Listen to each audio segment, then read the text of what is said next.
L'eau, c'est la vie. Tout ce que nous faisons ou consommons utilise de l'eau. On appelle cela l'empreinte eau. Par exemple, combien d'eau est nécessaire pour produire 1 kg de haricots au Sénégal et pour le consommer en Europe? Réponse dans ce reportage qui nous en dit un peu plus sur l'empreinte eau. Donc l'empreinte eau, c'est une mesure de combien d'eau est nécessaire pour produire n'importe quel bien de consommation. La nourriture, la table, les ordinateurs, mes habits.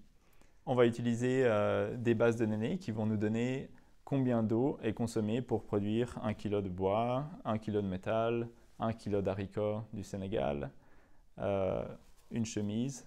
Donc si on prend un exemple, 1 kg de haricots produit au Sénégal va nécessiter tout d'abord 44 litres d'eau pour être produit, donc de l'eau d'irrigation directement sur le champ.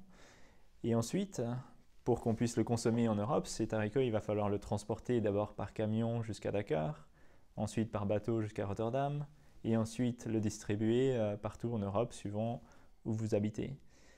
Et ce transport en tout va nécessiter indirectement 0,6 litres d'eau, y compris le bateau et le camion.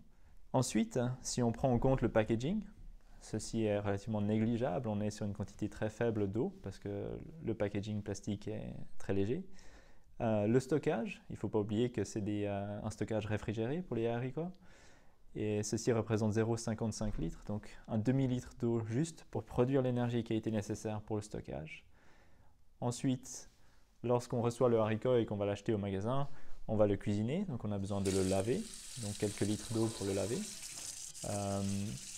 Pour le cuire, on va généralement utiliser aussi de l'eau, donc 1 à 2 litres d'eau pour le cuire à la vapeur, et sans compter l'énergie qu'il a fallu apporter pour chauffer l'eau.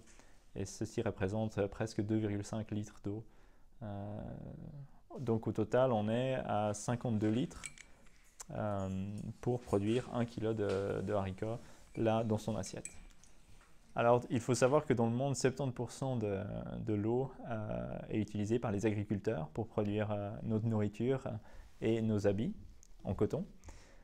Lorsqu'on se lave les mains, lorsqu'on va aux toilettes, on se brosse les dents, c'est qu'une très petite partie de notre empreinte eau. La plus grande partie provient de la nourriture qu'on consomme, mais aussi des biens de consommation, les tables, les meubles, notre voiture, les ordinateurs, les appareils électroniques consomment beaucoup d'eau à produire et notamment ils en polluent aussi beaucoup. C'est tout pour aujourd'hui. Et pour répondre à notre question, 52 litres d'eau sont nécessaires pour produire 1 kg de haricots au Sénégal et le consommer en Europe.